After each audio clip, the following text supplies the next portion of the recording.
My husband has taken another mistress. That coquettish little wench deliberately blocked my carriage, flaunting the marks of their tryst. I neither wept nor screamed, but smiled as I presented her with a jade bangle. My husband beamed with pride, boasting to his Hanlon Academy colleagues, "A proper wife should be like this, only then can the household thrive." That very night, Chief Minister Zhang Huaiji climbed into my bed under cover of darkness, his arms tight around my waist. He murmured hoarsely, "When will we divorce? Do you too regard me as some illicit mistress?"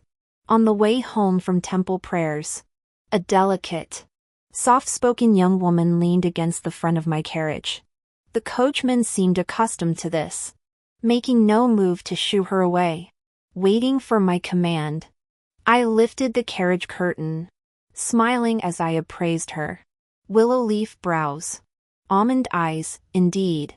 This one before me was more beautiful than any before. The girl looked at me with flustered trepidation, yet her tone carried defiance. "So it's you, madam." I thought it was Xiang Lang. After a pause, she added, "He always picks me up in this carriage." I stepped down from the carriage without concern. "It matters not." Standing before me, she deliberately raised her arm, revealing a hint of delicate blush.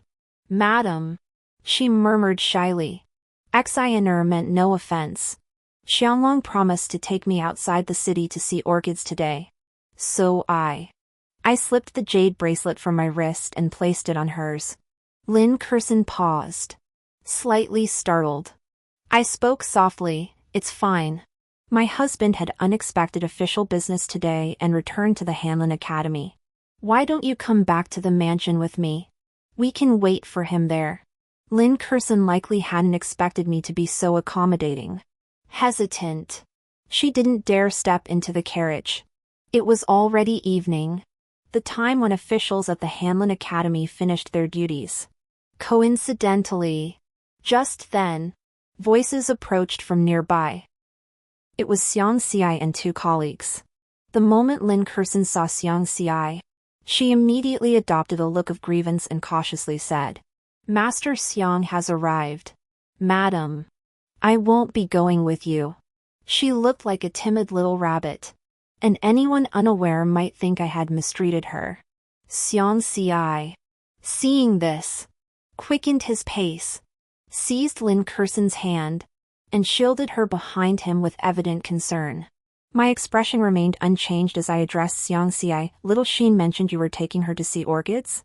Xiang Xi's face darkened slightly, his tone laced with hostility. "I am taking her to see orchids." "What? Are you objecting?" I smiled, "Of course not." I glanced at Iner behind me. She silently climbed into the carriage and began unloading my belongings. "My husband and Cindy should enjoy their time together," I said gently. "You may use this carriage for now." With that, Iner and I walked straight past them, heading toward the Xiang residence. Xiang Xi stared after me, his expression momentarily dazed. Lin Curson's timely, coquettish whimper snapped him back to reality. Colleagues nearby watched with amused expressions, teasing him about his skill in managing his wife. Xiang Xi lifted his chin proudly. "Naturally. One marries for virtue, jealous women are undesirable." My expression remained unchanged, my pace unbroken. Not a single ripple stirred. Xiang Xi and I had been married for 6 years now.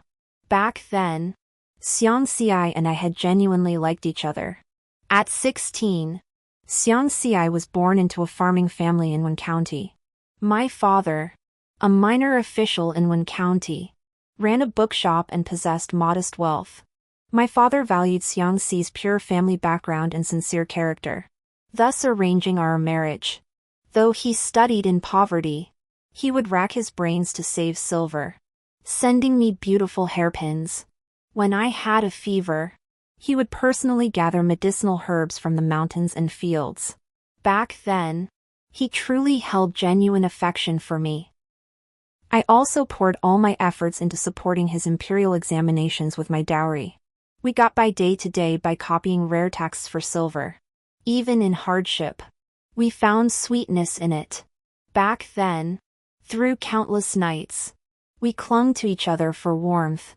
It seemed that as long as love existed, no matter how bitter or difficult life became, it never felt truly miserable. But who could have imagined that those years, recalled now, would become a blade cutting deep?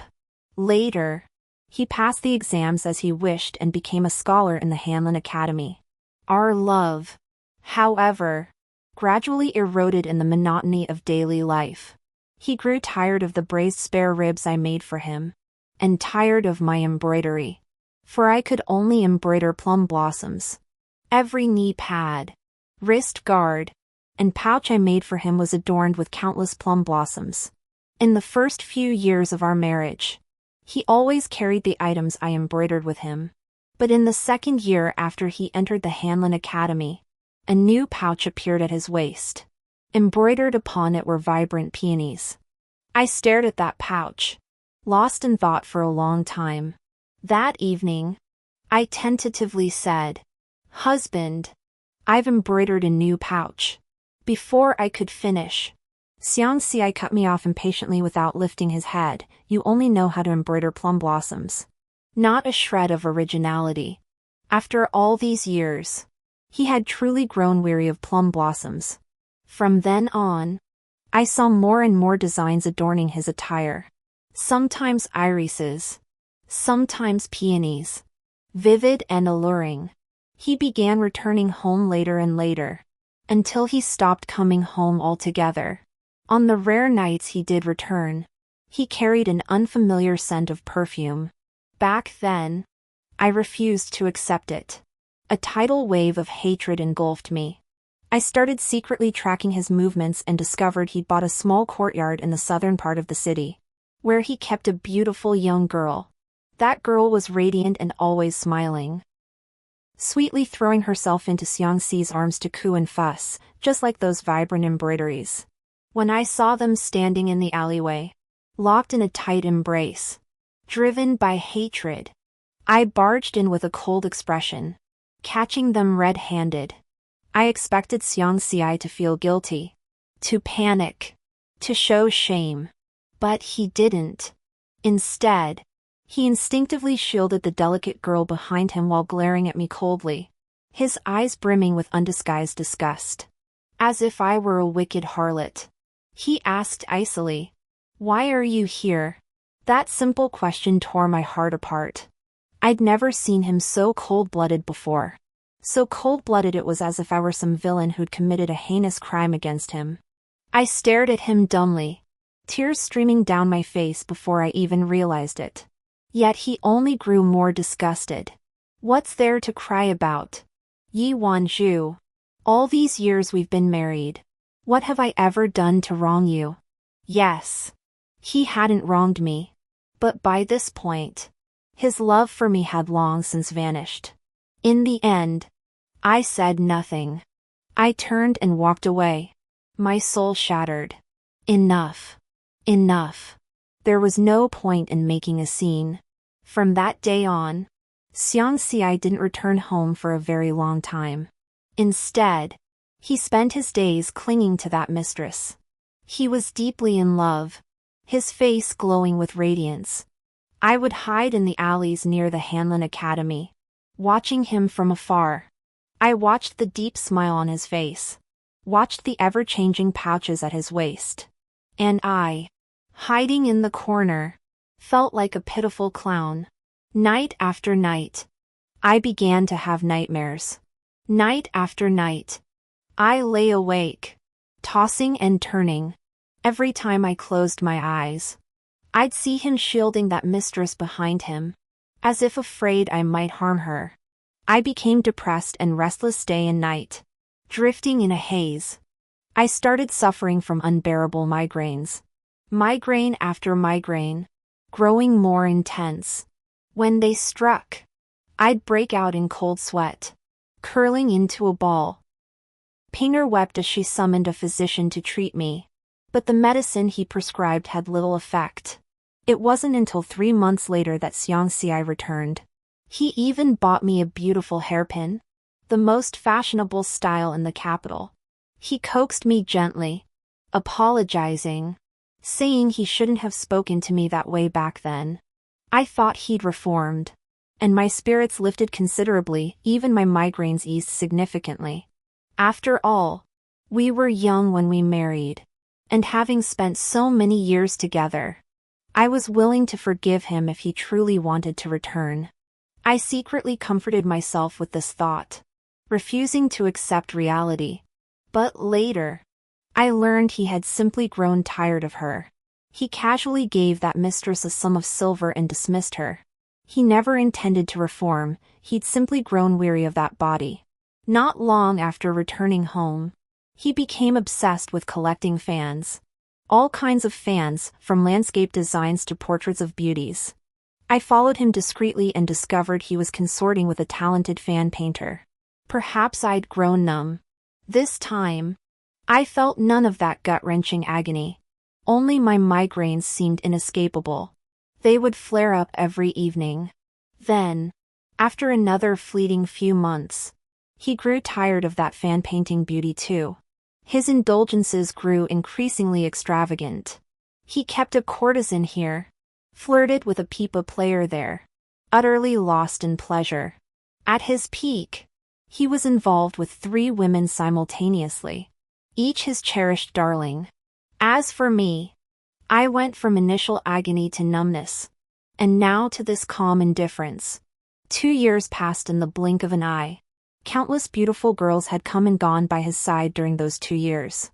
Yet none of his previous mistresses lasted more than 3 months before he grew bored and dismissed them. But Lin Kursin was different from all the others.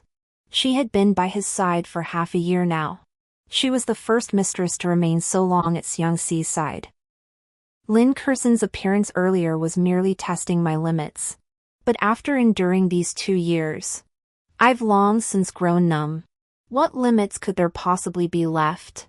Now, I walked ahead with utter calm. Behind me, Pinger whispered softly, "Miss, are we going to Dr. Lin's?"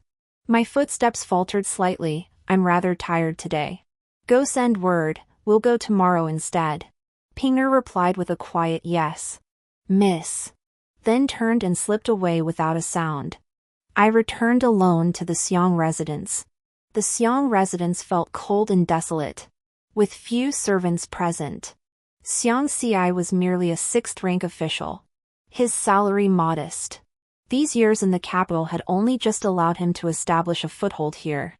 Moreover, since Xiangxi and Lin Kursin had become involved, he returned home even less frequently. The servants all knew I was an unloved wife, and their attitude toward me was hardly respectful. Returning to my quarters, the small kitchen had already prepared a table of supper for me. The large sea cucumber was stewed until soft and tender, rich with gelatin. I ate it with relish. After nightfall, when Roxiang attended to my bath, she added snow bud tea leaves to the tub. I froze. Roxiang whispered to me, "Miss, the master will be coming shortly." I explained, "I've already sent Pinger to relay a message. I won't be seeing him today." Roxiang smiled. "The master sent word this evening." I was speechless. Late into the night, half asleep, a tall figure appeared in the room. Zhang Huaizhi had truly come. Whenever Zhang Huaizhi visited, Roxiang would add a few drops of snow bud fragrance to my bathwater. Snow bud fragrance possessed a unique aroma, crafted from the buds of snow lotus. A single small bottle was worth a fortune. I rubbed my eyes, about to rise from the bed, but he held me down. His cool fingers slowly stroked my head. "Has it hurt these past 2 days?" I leaned into his embrace. "It hasn't hurt in a long time." Zhang Huaizhi's fingers pressed steadily against my temples. "Headaches must not be taken lightly.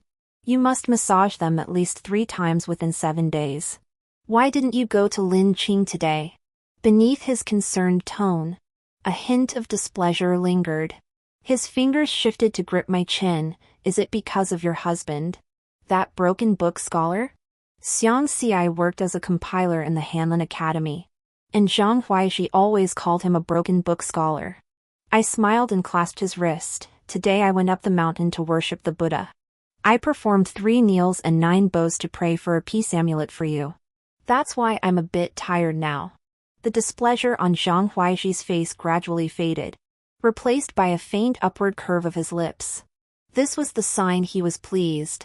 He clasped my hand, already flipping me over and pinning me beneath him. The atmosphere grew increasingly suggestive. In the darkness, his clear voice carried a soft hoarseness. When do you plan to divorce me? Gone was the usual cold arrogance he displayed in public. I pressed my lips together, unsure how to respond. He pressed harder, murmuring darkly, "Don't you intend to take responsibility for me?" My body trembled. "Give me more time," I managed in broken whispers. Zhang Huaixi silenced me with his lips. My thoughts drifted further and further away amidst waves of sensation.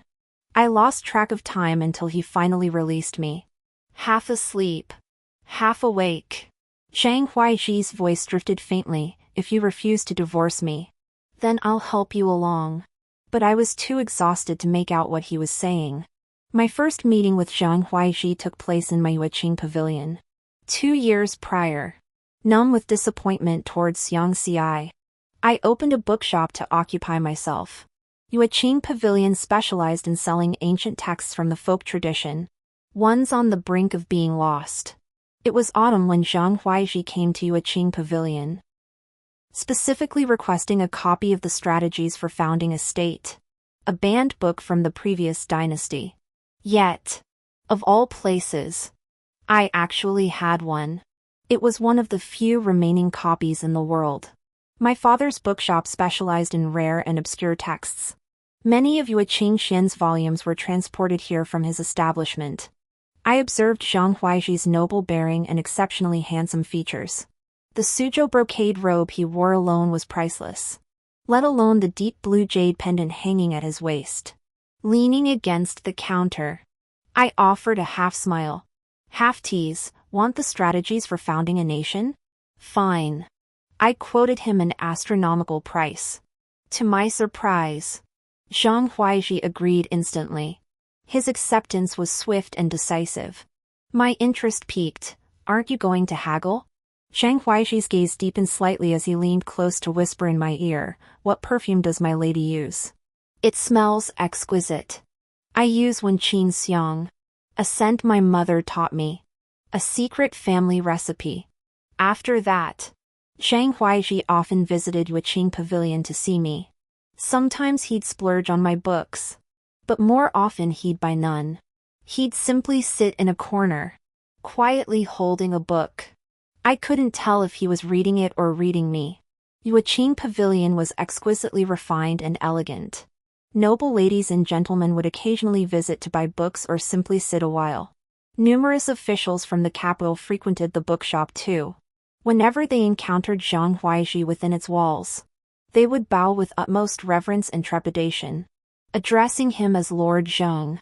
I could guess his rank was high, but I pretended ignorance. I continued borrowing books from him and flirting as before. Zhang Huaixi spoke with extraordinary eloquence, always surprising with his words. He maintained a cool demeanor toward others. Yet when alone with me, his eyes always sparkled with laughter. The way he looked at me was anything but innocent. Often, between a man and a woman, words are unnecessary. A month after we met, he intercepted me at the back door of the bookshop. In the deep, quiet alley, under sparse moonlight and stars, he cornered me at the entrance. His voice was slightly hoarse. "Why do you always veil your face, my lady?"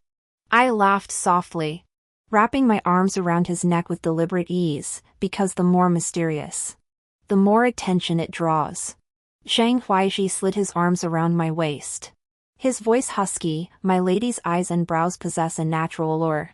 Indeed, they are utterly captivating." He reached for my cheek, intending to lift my veil, but I evaded him. I pushed him away and turned to leave. From that day onward, Zhang Huaixi visited Yueqing Pavilion daily, never missing a single day. Over time, word spread that Magistrate Zhang Huaixi lingered at Yueqing Pavilion daily. Curiosity drew the capital's elite to visit my pavilion frequently. Thus, Yueqing Pavilion's renown in the capital soared.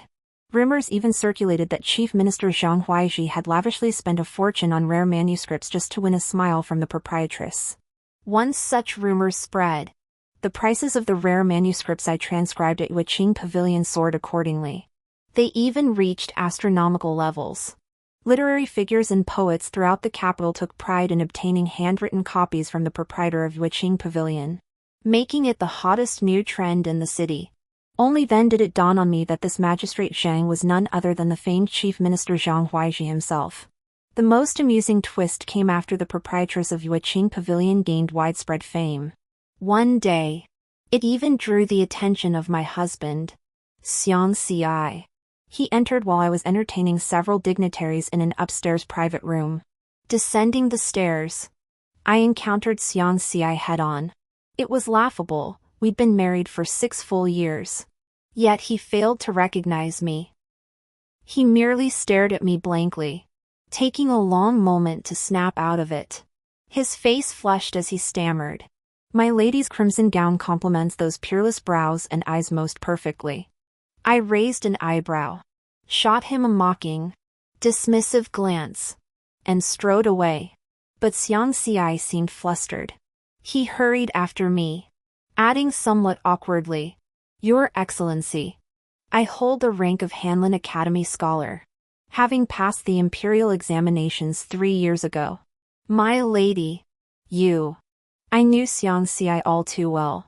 He came from humble origins and dreaded being looked down upon. That's why he was so eager to reveal his own official status, so I, a mere bookseller, wouldn't treat him with such contempt. I halted my steps, raising an eyebrow to glance at him sidelong. "Your Excellency," I said with mocking disdain. "This humble servant must attend to several scholars from the Imperial Secretariat upstairs. I'm afraid I cannot entertain you further." Before my words had fully faded, I turned and walked away. Behind me, Zhang's face flushed crimson then drained pale, his defeated demeanor resembling a crumpled cricket. From that day onward, he would constantly wrap his arms around Lin Curson, fawning over her and behaving lewdly within my Yueqing bookstore. The shop assistants tried to shoo them away, but Zhang retorted indignantly, "I'm here to buy books too. Why can others sit here, but not me?" Zhang retorted coldly, "Does Yueqing bully its customers just because it's a big shop?" I gave the clerk a meaningful glance, and though reluctantly, he stepped aside. Zhang used this ridiculous method to assert his presence, desperate for my attention. Admittedly, the proprietor of a bookshop renowned throughout the capital held a certain allure for him. Too bad he was the kind of person who no longer deserved another glance from me. At that time, my migraines were growing increasingly severe. Yet, during an outing, I happened to meet Lin Qing, the imperial physician. From then on, I visited Lin Qing every other day for acupuncture treatment. After each session, Lin Qing would have his apprentice massage me for half an hour. But one day, after the needles were removed, I sensed something off about the hands massaging my back. Startled, I opened my eyes to find Zhang Huaixi's face inches from mine. His long fingers slowly pressed against my temples, tracing the parting of my hair and gliding across my cheek. An inexplicable sensuality filled the air. In that moment, even the incense burning in the room seemed to take on an ambiguous quality. My face flushed hot. I tried to pull away from his touch, but having just undergone acupuncture, I lacked the strength to break free. Zhang Huaixi's eyes crinkled in amusement. "What? Scared?" I arched an eyebrow. "Afraid?" "Yeah. What exactly was there to be afraid of?" Zhang Huaixi, the chief minister, handsome, nearing 30, and unmarried. Rumor had it he'd once taken a wife. But she'd met with an accident and died young. And me? I had a useless husband, living in a virtual widowhood, with a towering green hat perched on my head. I slid my arms around Zhang Huaiji's neck, nestling into his embrace as I murmured with a low laugh. Now that you've seen my face, are you disappointed? Zhang Huaiji cupped my chin, his eyes brimming with amusement. Delightfully charming. That night marked the first time Zhang Huaiji and I crossed the line. No words were exchanged between us, only the intense passion between man and woman. Utterly satisfying. From that moment on, the entanglement between Zhang Huaiji and me grew ever deeper. On the second floor of Yueqing Pavilion, a private room was reserved solely for his rest. In the inner quarters of the Zhang residence, a courtyard was set aside exclusively for me. I never inquired about the people in his inner quarters, nor did he ask if I had a family of my own. We were entangled in an intimate bond, yet our boundaries remained distinctly separate. Until the Mid-Autumn Palace banquet half a year ago, Zhang Huaiji and I met in the Imperial Garden. But this time, unlike before, Zhang Huaiji sat upon the high seat of the chief minister. I, however, occupied a lower seat beside Xiang Xi. That night, Zhang Huaiji regarded me with a half-smile, his eyes flickering with something I couldn't quite place, a hint of amusement or perhaps a chill. As the banquet drew to a close, the aged emperor, weary from the occasion, excused himself first. A crowd of officials gathered around Zhang Huaiji, vying to offer him toasts. Yet he paid them no mind, instead raising his wine cup and walking towards Xiang Xi.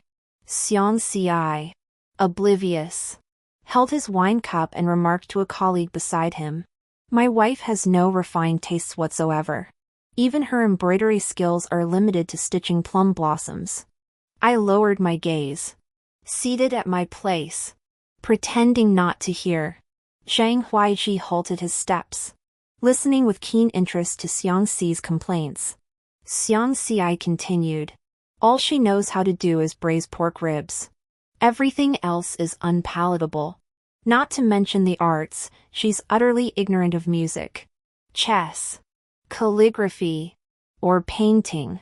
The official beside him, Lord Wang, couldn't bear it any longer and interjected on my behalf, "But I've seen your wife, she's beautiful, composed, gentle, and proper." Before he could finish, Xiang Xi scoffed and pointed directly at me. "Composed? Proper? It's laughable, she won't even let me take a concubine." The expressions of several colleagues around us shifted. My heart remained utterly still, my face perfectly calm as I replied indifferently, "This was the condition set with my father when you sought my hand in marriage. If he takes a concubine, he must first divorce me. This is why Xiang Xi has kept mistresses but never brought them into the family home." As a civil official, divorcing his lawful wife to take a concubine would tarnish his reputation. Xiang Xi has always resented this, and his dissatisfaction with me is now impossible to conceal. Even at the palace banquet, he couldn't resist complaining to his colleagues. The ladies seated beside him overheard fragments, casting frequent glances my way while exchanging mocking whispers. I lowered my gaze, sitting silently in my place, a strange bitterness rising within me. After the banquet concluded, the crowd began moving toward the palace gates. Under the dim moonlight, as we passed through a small grove, someone shoved me hard. My feet stumbled, and I tumbled sideways toward the ground. In the darkness, a hand pulled me back. A familiar, subtle scholarly scent enveloped me. It was Zhang Hui. Glancing around, I saw a lady in the crowd staring at us in panic and shock. After a moment, she hurried away. It was the wife of that Wang official from earlier. Merely because Lord Wang had paid me a couple of compliments, she had taken such a dislike to me. Meanwhile, Xiang Xi had long since strode off on his own, not bothering to spare me a second thought. Before I could dwell on it, Zhang Huaiji had already wrapped his arm around my waist, leading me deeper into the woods. We pressed so close together I could hear his breath against mine. Only after all the officials had withdrawn from the imperial garden did Zhang Huaiji sneer, narrowing his eyes. I never knew the proprietress of Yueqing Pavilion was actually Lord Xiang's wife. I gave him a wink. You never asked. Zhang Huai's hands gripped my waist. If you're already married, why provoke me? I swept his hands away expressionlessly. Clearly, you were the one throwing yourself at me. I sidestepped him, making to leave, but he blocked my path again. Yi Wanzhu, what do you think you're doing? I replied coldly. Minister Zhang, you've overstepped. Zhang Huaiji sneered coldly, very well. Yi Wanzhu, you've got some nerve. I paid him no further mind and strode out the palace gates. After that, he didn't come looking for me for over a month. I thought Zhang Huaiji wouldn't return, but when I went out to pay respects at the temple a month later, he appeared at the entrance of the great nation temple. I ignored him, yet he swept me up and carried me into the carriage. He took me to see the fiercest maple leaves atop Early Mountain, a dazzling, romantic spectacle. Holding me close, he murmured hoarsely in my ear amidst his boldness, that good-for-nothing scholar treats you like this. Yet why do you stay by his side? He bit my shoulder hard, Yi Wanzhu. I think I've been poisoned by you. That night, Zhang Huaiji and I indulged in the deep mountains, returning home only after dark. Zhang Huaiji accompanied me back to the Xiang residence. I entered through the main gate, he scaled the wall. From that day onward, Zhang Huaiji placed his men throughout my courtyard. Every repair and furnishing within the grounds was replaced with the most expensive items. The cooks in the small kitchen were hand-picked by him, and all ingredients matched the palace's rations. This has continued to this day. Zhang Huaiji has grown accustomed to spending long nights with me. Either I go to the Zhang residence to keep him company, or he comes to the Xiang residence to keep mine. Only when Xiang Xi occasionally returns can we not meet. Each time this happens, Zhang Huaiji asks me wistfully, when exactly will you divorce? Divorce? Now is still too soon. Last night, perhaps. Zhang Huaiji and I were too unrestrained. Today, with the sun already high in the sky, he still lay sleeping in my chamber. I roused him with some urgency, but Zhang Huaiji merely rolled over, pinning me beneath him once more. I stopped him. Aren't you to attend the cabinet today? Zhang Huaiji replied lazily, today is my day off. Day off. I frowned. Court ministers had a day off every fortnight, also when Xiang Hui would return to his residence. Before I could react, Roxiang's voice rang out from outside, Madam. Lord Xiang has returned and wishes to see you. Roxiang worked for Zhang Hui. This was a deliberate reminder for him to slip away. But Zhang Hui didn't budge. As if he hadn't heard. I rose anxiously to dress and wash. But Zhang Huaiji embraced me from behind. What? Afraid of being discovered? I frowned. Now is not the time. I instructed Zhang Huaiji to leave through the window while I walked toward the front hall. Before reaching the hall, I saw Xiang Xi had not returned alone. By his side was Lin Curson. This was the first time he'd ever brought a woman from outside the household back with him. I didn't pause my steps. Stepping into the front hall and standing before Xiang Xi. Xiang Xi's gaze toward me couldn't hide his irritation. He cut straight to the point, Xiner is already with child. We can't delay any longer. As Xiang Xi spoke, Lin Curson leaned into his embrace, looking pitifully weak and vulnerable. I raised an eyebrow. No more delaying? Then go find a doctor. Why come to me? Xiang Xi snapped. Yi Wanzhu. What do you mean by that? He said coldly. We've been married for years. Yet we've never had an heir. Now that Cindy has finally conceived my child, it's time to give her proper recognition. I replied indifferently. Fine. If you've made up your mind, then take her as a concubine. Xiangxi's face lit up, likely surprised by my easy consent, but I continued. Draft the divorce papers. The joy vanished instantly from Xiangxi's face. He snapped. Yi Wanzhu. I frowned. This was agreed upon in the 3 stipulations you made with my father. Are you now reneging? Xiangxi gritted his teeth. You venomous woman. You know full well that divorcing me will harm my career prospects. Yet you insist on this. How laughable. Was it me who jeopardized his career? Had he not kept mistresses outside and planned to take a concubine? Would I have divorced him? Men are always like this. Shifting all blame onto women while remaining utterly oblivious to their own despicable deeds. I remained cold. If you wish to take a concubine, then divorce me. This was our prior agreement. Even if we take it to the prefectural magistrate, our marriage contract from back then will stand as proof. My father had insisted on including this clause in the marriage contract precisely to secure my protection. Little did I know it would actually come into play all these years later. Lin Kursin listened, her voice breaking into sobs. Clutching Xiangxi's hand, she whimpered, Husband, forget it. Since Sister Xiang refuses to accept me as a concubine, I might as well throw myself into the moat. At least that way, the precious child growing inside me won't have to suffer alongside me. As she spoke in a pitiful tone, she made a show of running toward the doorway. Xiangxi was heartbroken and immediately pulled Lin Kursin into his arms, comforting her for a long time. All the while, he shot resentful glances my way, as if wishing I'd just die already. With Lin Kursin in his arms, Xiangxi stormed off, his face twisted with hatred. Zhang Huaiji appeared at the doorway moments later, wrapping his arms around me from behind. I tried to pull away, but he only pressed closer. His voice was tinged with resentment. Now I'm just another hidden mistress. When exactly do you plan to take responsibility for me? I couldn't help but laugh. Reaching up to stroke his cheek, Zhang Huaiji's heart stirred. He swept me into a horizontal embrace and murmured, The winter jasmine outside the city walls will bloom soon. It's truly beautiful. A day of folly.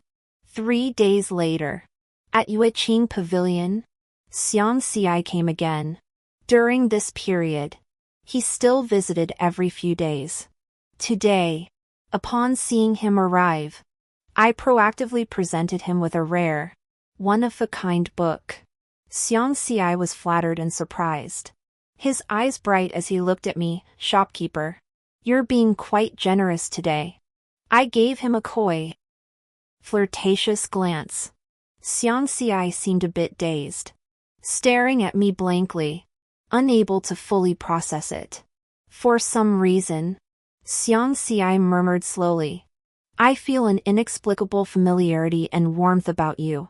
I lowered my eyes and chuckled softly. Is your way of striking up a conversation a bit cliché? Sir? Xiangxi froze, then burst into laughter. From that day onward, Xiangxi began visiting my Yueqing Pavilion daily. I would occasionally present him with another rare volume. Perhaps feeling more at ease with me, Xiangxi began confiding his troubles. My wife refuses to accept a concubine. She's jealous and ruthless. I raised an eyebrow. Is there truly such an unromantic wife in this world?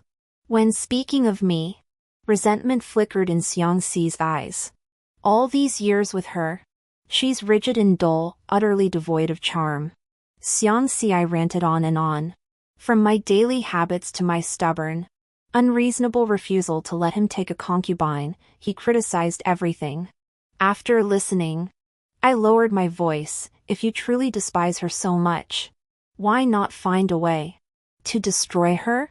Xiangxi froze. What did you say? I flashed a coy smile. I never said anything. Yet in Xiangxi's dazed eyes, a sudden flash of ruthlessness flickered. A resolute, merciless resolve. Before long, he rose decisively and left Yueqing Pavilion. Watching his retreating figure, I couldn't help but curve my lips. That very night, Xiang Xi returned home unexpectedly, stepping into my courtyard. Fortunately, I was prepared. I had already instructed the servants to remove all the expensive furnishings from the room. When Xiang Xi barged in, I was reclining against the headboard, embroidering. As always, I was stitching the cliched plum blossoms. Xiang Xi stared at the blossoms on the embroidery hoop, his eyes brimming with unmistakable resentment. He sat beside me, his eyes fixed on mine. Yet his tone was uncharacteristically gentle. It's been a long time since I properly looked at you. I chuckled softly. Who says otherwise? I placed the plum blossom I was working on before him. Do you like it? Xiang Xi glanced at it once before averting his eyes. It's beautiful. His reply was exceedingly perfunctory. I laughed delightedly and continued stitching the plum blossom. Xiang Xi reminisced about the past with me, his words straining to contain his impatience. He said I used to only know how to copy books for money. My hands rough beyond belief, covered in ugly, disgusting frostbite in winter. He said I didn't care enough about him, didn't understand what he wanted. He'd been lonely for too long, so he had no choice but to take a mistress. He added that marrying him had been pure luck for me, which was why I could now be a government official's wife. I listened with a half-smile, not wanting to utter a single word in my defense. No amount of explanation would matter. He had long grown weary of me. Saying anything more would only annoy him further. After Xiang Xi finished his torrent of words, he shifted his tone abruptly. Enough. It's all in the past now. He continued. You refuse to let me take a concubine. So from this day forward, we must still make a good life together. At this point, he clapped his hands. An unfamiliar servant entered carrying a food box, setting dishes and wine on the dining table. Xiang Xi remarked, as husband and wife, it's been far too long since we sat down to share a cup together. I watched as Xiang Xi handed me a wine cup. The liquor inside carried an unusual, heady fragrance. During my treatment for the head ailment with Lin Qing, I'd come to recognize many herbs and poisons over these past 2 years. If I wasn't mistaken, this wine contained a potent dose of aphrodisiac. I lifted my lips in a smile and said slowly, very well. Throughout the meal, Xiang Xi kept urging me to drink. After just 3 cups, my whole body felt hot and flushed. Xiang Xi's earlier smile vanished, his handsome face now cold and grim. Yi Wanzhu. You forced my hand. Don't blame me, Xiang Xi said coldly. Exiled is already 4 months pregnant. We can't delay any longer. As for you, Xiang Xi gave a vicious grin and snapped his fingers. Instantly, a flamboyantly made-up man entered the room from outside. It was none other than the young courtesan from Yueqing Pavilion. His hair slicked back, face powdered. He carried himself with a sleazy air. Xiang Xi waved him over, then turned and exited the room himself. Before long, the room echoed with the lewd sounds of a man and woman. Xiang Xi stood at the doorway, his face twisted in a vindictive grin. Not until the 3rd watch of the night did Xiang Xi burst into my bedchamber with several servants. The lady has committed adultery with an outsider, he said coldly. Such filthy deeds make her unworthy of living. I, lying on the bed, had long since regained consciousness. Weeping, I crawled toward him, begging for mercy. But he suddenly seized my jaw, his face contorted in a maniacal grin. Yi Wanzhu. So this is your day? When you forced Sinew to die along with the child, weren't you utterly ruthless? Now I'll make you taste this despair. He personally dragged me to Early Mountain outside the city, intending to bury me alive. With a maniacal expression, he flung handfuls of dirt onto me, as if I were the filthiest thing in the world. He cackled grotesquely. Yi Wanzhu. Die. The next day, the Xiang household began funeral rites. They claimed the legitimate wife, Yi Wanzhu, had been caught by Xiang Xi committing adultery and, fearing punishment, had taken her own life. But before the white mourning banners could be hung outside the gate, I appeared at the entrance, clad in a black gauze gown. Accompanying me were Magistrate Zhao of the Supreme Court and Magistrate Qin of the Capital Prefecture. My eyes reddened as I declared, "Yesterday, my husband forced me to drink poisoned wine laced with aphrodisiacs. Fortunately, I recognized the poison and did not consume it. I played along, wanting to see what tricks my husband had up his sleeve." I sobbed. But I never imagined he would drag me to Early Mountain outside the city and attempt to bury me alive. Had it not been for a passing hunter who rescued me, trembling uncontrollably, I would surely have met my end. As I spoke, the crowd surrounding Xiang's residence swelled. Xiang Xi, standing at the center, turned deathly pale, his body shaking violently. His gaze upon me was like that of someone who'd seen a ghost. He shouted, "Impossible!" refusing to believe I was still alive. The onlookers erupted in a chorus of curses, denouncing Xiang Xi as a murderer of his own wife, a heartless monster unfit for office. Officials Zhao and Qin acted in concert, seizing Xiang Xi on the spot and throwing him into the dungeon. That very night, Zhang Huaixi slipped back into my chambers. He embraced me from behind, murmuring with a low chuckle, "How did you find this little performance? Did I orchestrate it well?" That young courtesan was actually someone Zhang Huaixi had arranged. How laughable that Xiang Xi walked step by step into my trap, completely unaware. This was precisely the outcome I desired. In my life, there is only widowhood, never divorce. Both Magistrate Zhao and Magistrate Qin were under Zhang Huaixi's command. Xiang Xi's sentence was exceptionally harsh, exiled to the bitterly cold northern frontier. On the day of his exile, I leaned against the second-floor veranda of Yueqing Pavilion, watching with coy delight as Xiang Xi was led away in disarray toward the northern city gate. He must have sensed my gaze, for he lifted his head and looked my way. Our eyes met unexpectedly. Today, I wore no veil to cover my face, revealing my full features. Xiang Xi froze as if struck by lightning, his expression turning ashen.